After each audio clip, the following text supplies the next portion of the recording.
시각 예술은 안 보고 그리는 것이 아니라 보이지 않는 것을 그리는 일이라고 했습니다. 뭐 흔히들 그렇게 얘기들 합니다.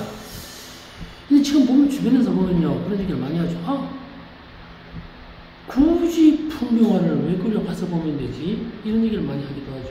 거기다 사진이 워낙 일상화되어 있잖아요. 뭐 이 스마트폰에도 카메라가 달려 있으니까요. 사진을 막 찍어놓고 그것이 예술이 될 수 있을까 아닐까를 이야기하기도 합니다. 사진이 왜 예술이 될 수 있는가? 뭐 여기에 대해서는 지난번에 아주 오래전인가 한 3년, 4년 전인 것 같은데 미술만면 47회차에서 말씀드렸던 것 같아요. 사진이 예술이 될 수 있는가?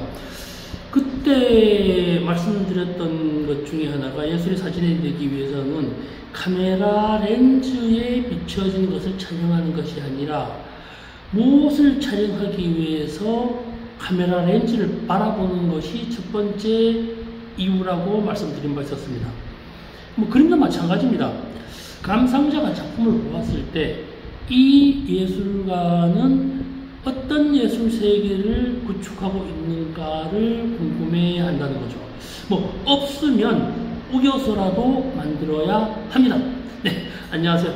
미술시장의 새로운 패러다임을 구축해 나가고 있는 미술만평 298회차 박정석 전국의 만평이님과 해외 독본 만평이님께 인사드립니다. 안녕하세요. 땅 만평 사는 그날까지 미술 만평은 계속될 것입니다. 네, 반갑습니다. 오늘 주제가 미술 감상에 설명이 필요한가에 대한 이야기를 하고 있습니다. 예전에 전시장을 의무적으로 방문해야 할 때 이런 얘기 많이 들었었죠. 작품 설명 좀 해줘 라고 이런 얘기를 하면 뭐 그냥 보면 되지 뭐 느끼면 되지 설명이 뭐 필요해 그냥 봐 이런 얘기를 많이 들었던 기억이 있습니다. 근데요 뭘 알아야 느끼죠? 보면 된대요. 보고 느끼면 된대요. 참 어렵습니다. 요즘도 주변에 많은 화가님들을 만나다 보면 이런 분들은 그러죠. 그림을 느낌으로 그린다는 분들도 있습니다. 그리고 또 이 그림을 보면서 우리끼리 그림 보면서 서로 그림을 이야기를 하죠. 이 그림 느낌 좋은데? 느낌 있어. 이런 말을 하죠. 예술가님들끼리 그런 말을 많이 합니다. 근데 여기에서 느낌이 뭐냐라고 물어보면 상당히 번혹스럽습니다. 느낌이란 언어나 문자로 나타낼 수는 없지만 알고 있는 것 또는 인지하고 있는 정도의 감정을 말합니다. 상대나 대상이 있어야만 하는 감정과는 대상에서 증거되는 감정과는 거기에 대한 다소 낮은 상태가 아닌가 합니다. 상대가 있거나 말거나 무엇을 의식하지 않아도 되는 상태의 표현이라고 할 수 있죠. 옛날에 그랬죠. 수업시간에 선생님이 물어봐요. 너 이거 대답해봐 그러면요. 선생님 저 이거 알긴 아는데 말을 잘 못하겠어요. 이 부분이 바로 느낌입니다. 알긴 하지만 문자나 설명으로 이해될 수 없는 것, 그러나 존재하는 것.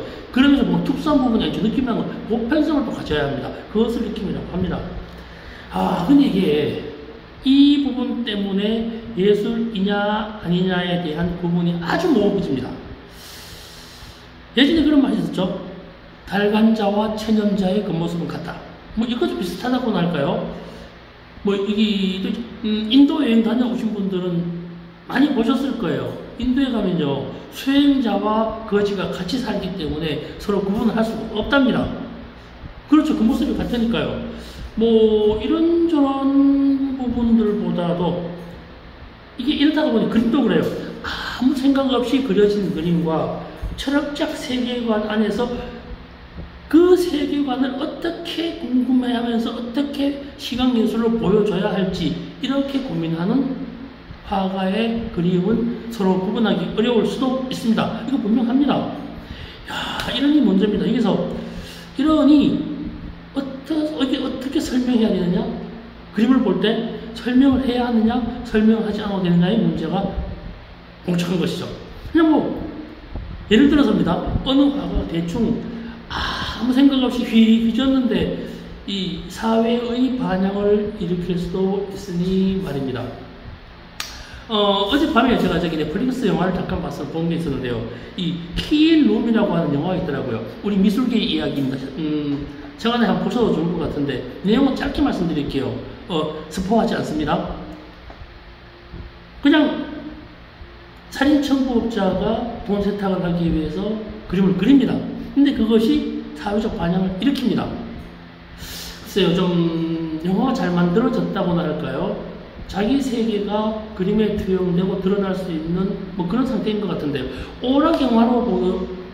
오락영화라고 하기에는 예술가들이 보면 약간 목이 있는 영화일 것 같아요. 한번 권해봅니다. 킬 룸이라고 최근 얼마 안 된 것 같아요. 오래 만들어진 영화 같은데 한번 보시면 좋을 것 같습니다. 저는 재밌게 봤습니다. 그러니까 여기에서도 마찬가지, 거기도 마찬가지지만은 무엇이거나 누구나인 것을 인식하지 않고 그냥 주야장천 그림만 그려왔는데 어느 순간 인지도가 확장되고 명성을 얻게 되는 경우가 상당히 많이 있습니다. 그러다 보니까 예술이라는 것이 상당히 오묘할 수밖에 없는 것 같습니다. 근데 이게 그림을 그려서 무작정 그리지 않잖아요. 화가 입장에서 뭔가를 느꼈기 때문에 그것을 그림으로 옮겨야 한다 이 말입니다. 근데 그게 뭔지를 모르겠다죠. 이게 참 직업병으로 늘 고민하던 무엇이라면 상관이 없겠지만 순간적 착상으로 휙 지나가는 그 느낌을 그림으로 그려낸다?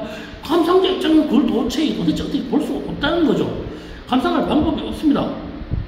그래도 그림을 그린 화가나 감상자가 무엇을 느꼈다고 쳐보자고요. 물건 같은 사물을 통해서 그림을 본 것이라면 대충 이 물건이 그려진 이유 따라갈 수 있겠는데 그냥 부지불식간에 그냥 스쳐 지나간 무엇인가를 그림으로 옮겨내었다.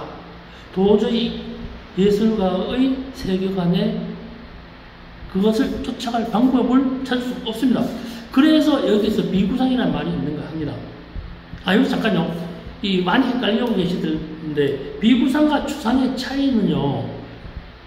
좀 헷갈리죠? 비구상과 추상의 차이를 잠시 말씀드리자면요. 추상이라고 하는 것은 어떤 대상이 있습니다. 다만 그것을 제작하는 화가가 설명하기 전에는 알아보기 힘들 뿐입니다. 비구상은 말 그대로 구상이 아니라는 거죠. 구상이란 말이 무슨 말인지 아세요? 구상은 기획이나 계획이라는 뜻이 포함되어져 있습니다. 그림을 그릴 때 기획이나 계획적으로 어떻게 그려야 되나 대상이 있다고 하는 것을 구상화라고 하죠. 추상화라고 하는 것은 이것을 변형시킨 것이죠. 비구상이라고 하는 것은 기획이나 계획이 아예 없어요. 대상이 없다는 거죠. 그냥 그려낸 겁니다. 추상은 기획이나 계획의 개념을 축출한 반면에 비구상은 기획이나 계획 없이 그냥 그린 것이라고 다시 한번 말씀드려 봅니다. 예를 들어서 어떤 화가가 자기 정신세계를 표현한다고 하면서 그 정신세계가 뭔지는 모르지만 고도의 우주의 기나 세상의 흐름을 이게 쫓아나간다. 그것은 그림으로 그렸다면 이것은 일종의 추상화가 됩니다. 기라화든가 사회적 개념이 있기 때문이죠. 네. 비구상은요, 이러한 기초적인 개념이 없습니다. 대상이 없습니다. 추출할 이유가 없죠. 그냥 손짓 그림질입니다. 이렇게 손질 그림질 해놓고 그렇게 그린 그림을 화가가 어떤 느낌이 와서 그렸다고 하면은 이래서 현대미술 어려워집니다. 그래서 아까 좀 전에 말씀드렸잖아요. 킬 룸이라고 하는 영화를 보세요. 영화를 보면요, 참 느껴지는 것들이 있을 것입니다. 그래서 오늘 이야기의 결론을 내려봅니다. 미술 감상을 할 때 작품을 설명하는 것이 아니라 그것을 제작한 예술가의 예술가의 본질 설명이 필요하다고 할 것입니다. 작품 자체는 설명이 없어도 될 것 같아요. 말이 필요 없어 이렇게 돼버리죠. 이건 미술뿐만 아니라 소설이나 작곡의 경우에도 음악의 경우에도 마찬가지라고 봅니다.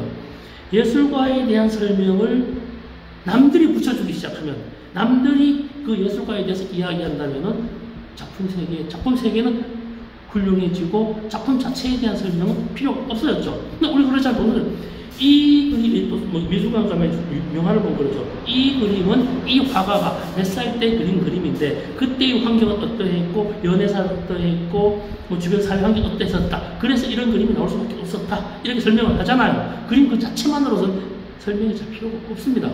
근데 작품 설명을 안 해도 되는 시기가 언제 오죠? 예술가가 설명할 수 있는 그 시기. 그때가 빨리 왔으면 좋겠습니다.